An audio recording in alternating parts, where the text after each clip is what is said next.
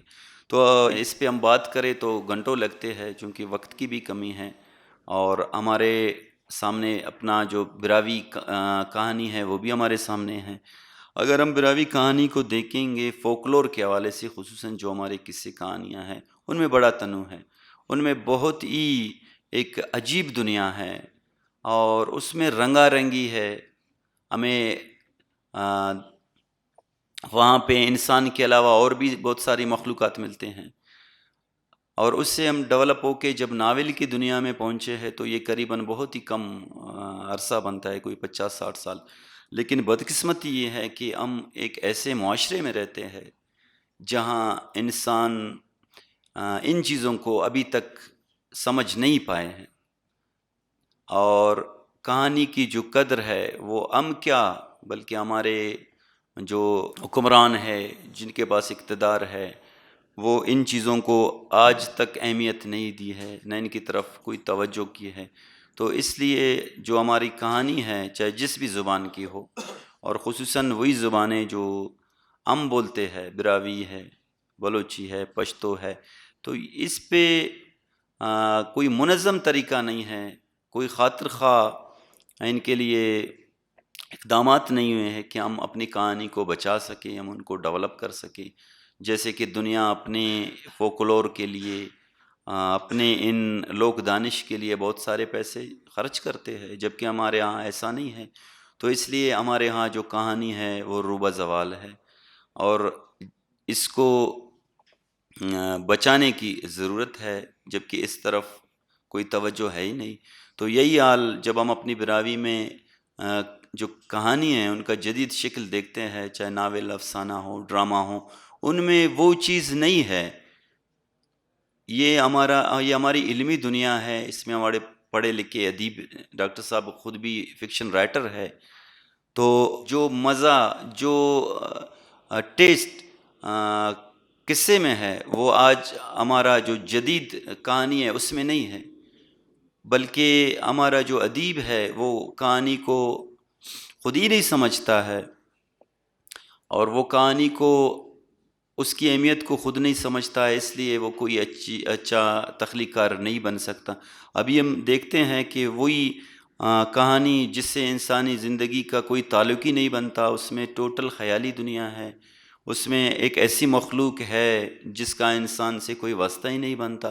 ان کا جو ان کی دنیا ہے وہ جادو کی دنیا ہے، کوئی کاف ہے، پری ہے، جتنے بھی ہیں، لیکن اس کے باوجود انہیں آج بھی پڑھنے کو دل چاہتا ہے اور ہم انہیں بہت ہی انجوائے کر کے پڑھتے ہیں. لیکن جب آپ اپنی جدید کہانی کو دیکھتے ہیں، ناول کو، افسانے کو، خصوصاً براوی کی میں بات کرتا ہوں، ان میں وہ مزہ، وہ ٹیسٹ، وہ خوشی کا احساس نہیں ہے، کیونکہ ہمارا جو ادیب ہے وہ اس فکری لحاظ سے اس بلوغت تک نہیں پہنچ پائی ہے کہ وہ کوئی اچھا تخلیق کر سکے. اس میں وہ ٹیلنٹ ابھی تک پیدا ہی نہیں ہوا ہے کہ وہ ایک جدید کہانی لکھ سکے. اس کا جو سب سے بڑا گیپ ہے وہ یہ ہے کہ ہم آج جدید فکر کے حوالے سے جب دیکھیں، پوسٹ ماڈرنزم کے حوالے سے، مابعد جدید کے حوالے سے، اس نے تو سب سے زیادہ اہمیت ثقافت کو ہی دی ہے.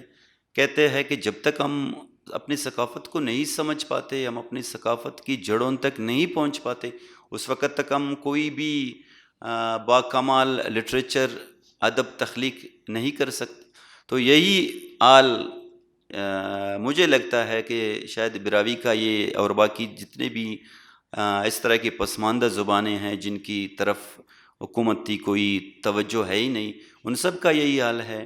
تو کہانی کا ابھی وہی کہانی کو ہم جب پڑھنا چاہے، ان کی خوبصورتی کو دیکھنا چاہے، وہی کہانی کو، تو پھر ہمیں دوسری زبانوں کی طرف رجوع کرنا پڑتا ہے، جیسے کہ ڈیولپڈ زبانیں ہیں. تو یہی کہانی پھر ہمیں اپنی جدید شکل میں بھی بہت ہی خوبصورت انداز میں مل جاتا ہے، اور ہمیں یوں لگتا ہے کہ کہانی نے اپنا جو سفر شروع کیا تھا انسان کے شروع تہذیب بلکہ پتھر کے زمانے سے، وہی کہانی آج خوبصورت ہمیں ملتی ہے. اور جب ہم اپنے زبانوں کے تناظر سے کہانی کو دیکھتے ہیں تو وہاں اس میں وہ چیز ہمیں نہیں ملتی، اس لیے ہمیں پھر دوبارہ وہی قصہ پڑھنا پڑتا ہے، اور ہمیں ناول اور افسانے پڑھنے کا ضرورت نہیں ہوتی کیونکہ اس میں وہ جان نہیں ہے. باقی ڈاکٹر تاج صاحب فکشن رائٹر بھی ہے، وہ اس کی وضاحت بھی کر سکتا ہے کہ ہم کہانی کو وہی ان پڑھ، جاہل اور گوار لوگوں سے لے کے اور اس کا بیڑا غرق کر دیا، اس کی وجوہات ڈاکٹر تاج صاحب بتا سکتے. Thank you. یہ میرا خیال وہ یہ کہنا چاہ رہے تھے کہ انسان نے جو سفر کیا جنگل کی تہذیب سے لے کر آج، وہ ایک دفعہ پھر اپنے جڑوں کی تلاش کی طرف جانا چاہتا ہے، اپنے روٹس کی جانب جانا چاہتا ہے، پھر اپنے فولکلور کو پڑھنا چاہتا ہے کہ جہاں سے کہانی کا آغاز ہوا. اور وہ ظاہر انسان کا خواب تھا ایک عرضی جنت کا، اور اس میں اس کو کافی حد تک کامیابی بھی ملی. انتظار حسین ایک جگہ لکھتے ہیں کہ ایک سوداگر تھا، اس کی 7 بیویاں تھیں، اور اس کو 6 بیویوں سے زیادہ لگاؤ تھا، اور ایک بیوی کو بالکل ہی کوئی اہمیت نہیں دیتا تھا. تو ایک دن وہ سفر پر روانہ ہوا تو سب سے فرمائشیں پوچھی. جو اس کی چاہنے والی بیویاں تھیں انہوں نے، کسی نے کوئی فرمائش کی، کسی نے کوئی کپڑے کی، کسی نے زیور کی. یہ جو 7ویں بیوی تھی جس کو وہ بالکل ہی امپورٹنس نہیں دیتا تھا، اس نے کہا کہ آتے وقت اپنے ساتھ سبز پنکھیاں لیتے آنا. خیر یہ سوداگر چلا گیا، ملکوں گھوما. جب واپسی کا ٹائم ہوا تو اس نے تمام اس کی جو 6 بیویاں تھیں ان کے تمام جو فرمائشیں تھیں ان کے مطابق اس نے وہ چیزیں خریدی. وہ گیا بحری جہاز میں بیٹھ گیا، 7ویں بیوی کی وہ فرمائش بھول چکا تھا. تو اب وہ بیٹھے ہوئے ہیں، جہاز اسٹارٹ نہیں ہو رہا. 1 گھنٹہ 2 گھنٹہ کافی ٹائم لگا، جہاز اسٹارٹ نہیں ہو رہا. تو کسی دانا شخص نے آواز لگائی کہ کوئی شخص شاید کوئی چیز بھول گیا ہے. تب سوداگر کو اپنی 7ویں بیوی یاد آئی کہ میں تو سبز پنکھیاں بھول گیا ہوں. اور انتظار حسین کہتے ہیں کہ وہی سبز پنکھیاں ڈھونڈنے کے لیے میں فکشن لکھتا ہوں. تو اقبال ناظر سے بھی میرا سوال یہ ہے، کیا براوی جو ہماری فکشن ہے اس میں سبز پنکھیاں ہمیں ابھی تک ملی ہے، یا سبز پنکھیاں کا خیال بھی ہمیں آیا ہے یا نہیں؟ جی اقبال صاحب. بہت شکریہ ڈاکٹر صاحب، ڈاکٹر تاج احسانی صاحب نے تفصیل سے باتیں کی، کیونکہ یہ بہت بڑا موضوع ہے، اس کے بہت زیادہ گنجائش بھی ہے. منتشرین سے کسی نے کہا کہ آپ کہانی کی ترمیم کیسے کریں؟ انہوں نے کہا کہ کہانی کی ترمیم اس لیے نہیں کر سکتی کہ کہانی ختم نہیں ہوئی اور کہانی ختم ہو نہیں سکتا، کیونکہ جب سے انسان نے بولنا سیکھا اس کی پہلی ترمیم کیا تھی؟ کہانی. اور یہ کہانی آج بھی اس کے ساتھ ہے. کیوں؟ اس کی تو وجوہات تو ہوں. اور ڈاکٹر صاحب نے یہی سوال پوچھا تھا ڈاکٹر صاحب سے، ڈاکٹر صاحب نے اپنے طریقے سے اس کا جواب دیا. یہ سمجھتا ہوں کہ کہانی کا تعلق انسان کے ساتھ ازل سے اور ابد تک رہے گا. اس لیے رہے گا کہ انسان ظاہر ہے سوچتا ہے، اس کی کیفیات ہے، وہ بہت سے احساسات سے گزرتا ہے اور ان احساسات کو وہ اظہار بھی کرنا چاہتا ہے، اور کہانی اس احساس کا، اس سوچ کی، اس کیفیت کا اظہار ہے. اور جب تک انسان سوچے گا کہانی اس کا ساتھی رہے گا. اور کہانی مطلب یہ کہ ظاہر ہے داستان کے بعد قصہ داستان، پھر ناول کے بعد افسانہ کے بعد مطلب افسانہ چاپ یا شاعر کچھ تک مختصر سے مختصر ہونے کی حد تک آ چکا ہے. تو اس کی بھی وجوہات ہے کہ انسان اپنی ضرورت کو مد نظر رکھتے ہوئے اس داستان کو ناول کو افسانے سے بھی مزید مطلب وہ سولو کی کہانی تک یا اس سے بھی مختصر کہانی تک اس چیز کو اپنے ساتھ اس نے آج تک ساتھ رکھا ہوا ہے. اس لیے کہ یہی اس کا اظہار ہے اور یہ اظہار میں ہی اس کی زندگی ہے. دوسری بات یہ کہ آج تک ہم نے کہانی کا وہ پہلو آج تک دیکھا ہی نہیں. آج ہم پڑھے لکھے ہیں، ہم اداروں میں پڑھتے ہیں، ہم کالج جاتے ہیں، ہمیں باقاعدہ اساتذہ پڑھاتے ہیں، ہمیں یہ سب دستیاب ہے. لیکن آج سے پہلے کے لوگ جب اسکول نہیں ہوتے تھے، جب ادارے نہیں ہوتے تھے، جب ان کو یہ نہیں پتا ہوتا تھا کہ یہ جو محل ہے جہاں بادشاہ رہتا ہے اس کے اندر کیا ہے، اس کے اندر کیسی سازشیں ہوتی ہیں، کیسے فیصلے ہوتے ہیں، تو پھر وہ کہانی تھی جو ان کو یہ چیز سمجھاتی، ان تک یہ بات لاتی تھی اور ان کو زندگی کے نشے و فراز، ان کو زندگی کے جتنے بھی ہنر تھے وہ کہانی نہیں سکھائیں. ان کا استاد، ان کا اسکول، ان کا ادارہ ایک کہانی تھا، اور وہ کہانی وہ قصہ کو ان کا سب سے بڑا مطلب میں کہنا چاہوں گا کہ دانش تھا، جس نے اپنے تجربات سے اپنے جتنے بھی اس کے ہوتے اس نے لوگوں کو یہ راہ دکھائی، ان کو یہ سمجھایا. اچھا اب ہم مطلب آتے ہیں کہ گرافک فکشن کے حوالے سے. ظاہر ہے گرافک فکشن کا جب ہم افسانے کی بات کرتے ہیں یا فکشن کی بات کرتے ہیں تو وہاں جو ڈیوریشن ہے، عمر ہے، بہت زیادہ ہے. اس کے مطابق ہمارے گرافک کا جو فکشن ہے اس کی عمر بہت کم ہے. ہمارا گرافک کا جو پہلا افسانہ ہے وہ 1955 میں انٹروڈیوس ہوتا ہے، پہلا افسانہ ہے. تو مطلب اس سے اس تک ہم اس کو زیادہ 60 سال یا 70 سال کا ہم کہہ سکتے ہیں. کسی بھی اتنے بڑے پروسیس سے عمل سے گزرنے کے بعد جب ہم گرافک افسانے کی بات کرتے ہیں تو یہ بہت چھوٹی عمر ہے. مطلب جب ہم دیکھتے ہیں کہ داستان صدیوں کا دورانیہ گزرنے کے بعد ناول میں بدلتا ہے، جب تحریر شروع ہوتی ہے اور جب ناول اپنے عروج پر پہنچتا ہے تو لوگوں جب صنعتی دور یا زرعی دور کی پیداوار ہے یا پھر جب صنعتی دور میں لوگ آتے ہیں بس وقت کی کمی ہوتی ہے تو وہ اپنی ضرورت کو مد نظر رکھتے ہوئے افسانہ بناتے ہیں، افسانے کی ایجاد کرتے ہیں تاکہ کم وقت میں بھی لٹریچر سے ان کا تعلق ختم نہ ہو اور ان کو اتنا وقت ملے کہ ایک افسانہ ضرور پڑھ سکے. تو ظاہر ہے ایک عمل ہے، باقاعدہ ایک عمل ہے، ایک پروسیس ہے. ادھر اس کو ہزاروں سال لگتے ہیں افسانے تک پہنچنے میں. لیکن ہمارے پاس کیا ہے؟ ہمارے پاس اس طرح ہے کہ افسانہ ہمارا صرف نہیں رہا، ہم نے افسانے کو اڈاپٹ کیا ہے، ہم نے افسانے کو کہیں اور سے لیا ہے. جیسے اردو نے انگلش لیا، ہم نے اردو سے اس کو مستعار کیا. تو ظاہر ہے جب ہم اس کو اپنے ادب میں شامل کر رہے ہیں تو ظاہر ہے اس پر ہمیں ابھی تک ہم مطلب جو اگر پریکٹیکل حوالے سے دیکھیں تو اس میں ابھی تک بہت زیادہ گنجائش ہے. جیسے یوسف نے کہا، میں ان کی بات نہیں کرتا ہوں کہ ہمارے افسانے کو اپنی جو بہت کم ہے، اس میں ریاست کی بہت زیادہ ضرورت ہے. ہمارے مطلب جب ہم اس کو معاشرتی حوالے سے دیکھتے ہیں یا اس کے موضوع کے حوالے سے دیکھتے ہیں تو ہمیں ابھی تک وہ نیا پن، وہ گہرائی ابھی تک ہمارے افسانے میں نہیں ہے. اس لیے اس کے اوپر زیادہ کام کرنے کی ضرورت ہے، یا اس کو بھی وقت لگے گا ابھی بہت زیادہ.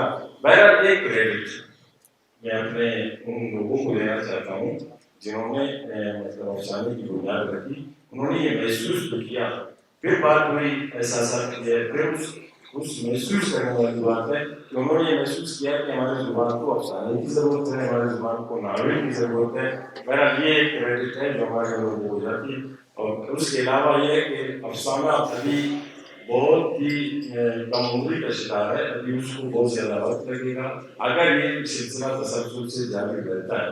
وگرنہ اگر یہ مطلب ہم جب پرانے ادب کے حوالے سے دیکھتے ہیں تو ہمارے سامنے دو اصناف زیادہ پاپولر نظر آتے ہیں. ایک فکشن ہے، دوسرا شاعری ہے. شاعری کے ساتھ یہ ہوا کہ شاعری اس میں کوئی رکاوٹ نہیں ہے، وہ ایک سوئی کے ساتھ اپنا سفر طے کرتی رہی. اس لیے آج ہم دیکھتے ہیں کہ شاعری میں ہمیں تمام موضوعات ملتے ہیں اور مقابلہ میں افسانہ ہے. تو لہٰذا افسانے کے ساتھ یہ ہوا کہ شروع میں جو جن لوگوں نے افسانہ لکھا وہ کچھ عرصے کے بعد انہوں نے ظاہر اس چیز کو آگے نہیں لے جا سکے. پھر جب ڈاکٹر تاج صاحب کی کتاب آئی گرانی میں پہلی کتاب کی ہے تو پھر ایک امید بندی کی ہے. ابھی ایک اچھے انداز سے ڈاکٹر صاحب نے افسانے کو بنیاد دی ہے. شاید یہ سلسلہ آگے بڑھے، لیکن یہ سلسلہ بھی اس تسلسل کے ساتھ آگے نہیں بڑھا. اس لیے اس میں زیادہ ریاضت، زیادہ کام اور زیادہ مواد کی ضرورت ہے. اس کے بعد پھر دیکھیں گے کہ اس کا معیار کہاں پہنچتا ہے اور یہ کہاں تک جاتی ہے. بڑی مہربانی اقبال ناظر صاحب.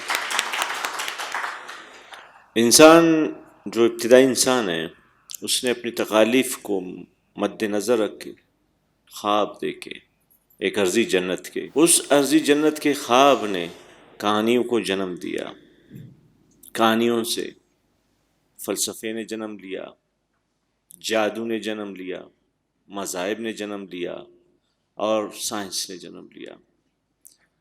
جب ہم مڑ کر دیکھتے ہیں جو ہمارے ابتدائی قصے ہیں جن کو ہم فوک ٹیلز کہتے ہیں، اس میں ہم دیکھتے ہیں کہ پری کے بال کو جلایا جائے تو دیو آ جاتا ہے. آج ہم دیکھتے ہیں کہ روبوٹ کی صورت میں دیو موجود ہے. وہاں اڑن کھٹولا تھا، یہاں ہوائی جہاز ہے. وہاں آب حیات یا سومرس جو ہندوستان میں کہتے ہیں، اب اس کی تلاش میں ہے انسان کہ وہ آب حیات سومرس ملے تاکہ انسان جو موت کے خلاف اس کی جنگ ہے اس میں اس کو بارآوری مل سکے. علم چونکہ ہم نے اخذ کیا ہی کہانیوں سے، ایک زمانہ تھا کہ علم کو طاقت کہا جاتا تھا. آج کے دور میں علم سرمایہ ہے اور ذہانت نے ہی دنیا کو خوبصورت بنایا ہے. تو کسی نے آئنسٹائن سے پوچھا، جو آئنسٹائن اس وقت کا جو دنیا میں یا 20ویں صدی یا جو اب تک کی سب سے ذہین شخصیت، تو اس نے کہا کہ آپ اپنے بچوں کو یہ قصے جو پرانے قصے ہیں، جو فوک ٹیلز ہیں، یہ سنائیں یا پڑھائیں. اس نے پوچھا کہ مزید ذہین بنانے کے لیے کیا کریں. اس نے کہا مزید یہ قصے پڑھائیں یا سنائیں. تو قصوں میں بہت کچھ ہے، جادو بھی ہے، زندگی بھی ہے، زندگی کے کمالات بھی ہیں. بہرحال وقت کی کمی ہے، بہت ساری گفتگو ہو سکتی ہے، اور براوی فکشن کو ہم نے ابھی تک نو آبادیات یا نئی نو آبادیات کے تناظر میں دیکھا ہی نہیں ہے، جس کی وجہ سے بہت سارے سوال پیدا ہوتے ہیں. بہرحال ہمارے پاس 5-10 منٹ اور ہیں جن میں ہمارے جو شرکاء جو بیٹھے ہیں ان سے ان کے ذہن میں اگر کوئی سوال ہے تو ڈاکٹر تاج صاحب بھی بیٹھے ہیں، یوسف صاحب بھی ہیں، ناظر صاحب بھی ہیں، تو وہ کوئی سوال کر سکتے ہیں اس حوالے سے، فکشن کے حوالے سے، کہانی کے حوالے سے، براوی فکشن کے حوالے سے. تو یہ جو ہمارا دورانیہ ہے یہ آنسر کویشچن کا ہے. چونکہ ٹائم کم ہے، گفتگو تو خیر اگر آپ چاہیں تو بہت لمبی گفتگو ہے، کہانی پر بہت بات ہو سکتی ہے. تو آپ لوگوں کی جانب سے اگر کوئی سوال کر سکیں. میرا سوال جیسے یوسف صاحب نے کہا کہ کہانی میں جب انسان نے جب باغ کرتے ہیں